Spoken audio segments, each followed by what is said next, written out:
I'm Johnny from Expert Boxing, and for my next YouTube video series, we have a special guest. This is Nancy Garcia from Austin, Texas.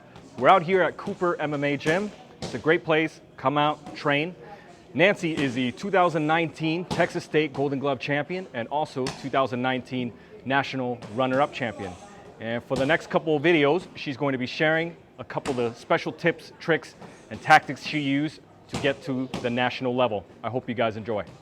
All right, so today we're gonna talk about hand speed, okay? So when you're punching, a lot of times people are worried about point A to point B. So when you're in your fighting stance and you're throwing a jab, most of the people focus on that point A to B right here. But really, if you want to make yourself faster, it's the retraction that's going to make you fast. So if you could pull back your hands fast, then you can bring it back out again, okay? So a lot of times when you're jabbing, you want to stay light on your feet. You'll throw the jab and then bring it right back to the cheekbone. Also, when you throw the jab, sometimes if you're so fixated from that point A to B, your hand will drop once you're done doing it, and it's like you just forget about pulling it back. So you always want to throw it and then bring it right back to that cheekbone.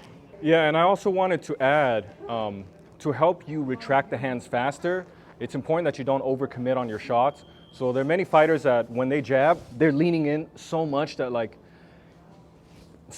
it's impossible to pull it back because they're always off balance, right? If you're leaning in for the right hand or you're reaching for the jab, it's always gonna be slower to retract that way. And I think the reason why many fighters do it is because they're trying to put so much power into each shot and they try to send their power out. It's better if your power is right where you are, just send the hand out, right? So I would extend my arm, maybe this much, but I wouldn't reach with my shoulder, right? You can reach with your glove, not your shoulder.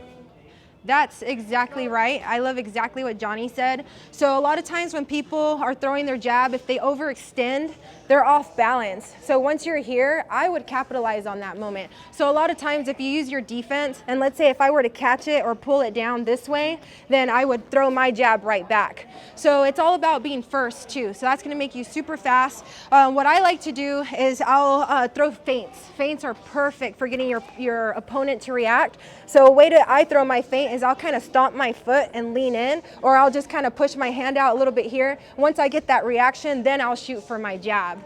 I stay super light on my feet, so the weight distribution is always on the balls of my feet. I try not to be on my heels too long. That way I can stay super bouncy, throw a feint, and then I'll react off the jab here, pulling back to my cheekbone at the very end. So it's all about the retraction. A lot of times when people throw their jabs and they drop it, that's where you're leaving yourself open and you're most likely gonna get countered. I wanted to say also too, when you want to be on the ball of your foot, it's not only during the fight, you should have this habit drilled down, like not only in shadow boxing, you're on the front half of your foot, but also when you're hitting the mitts too.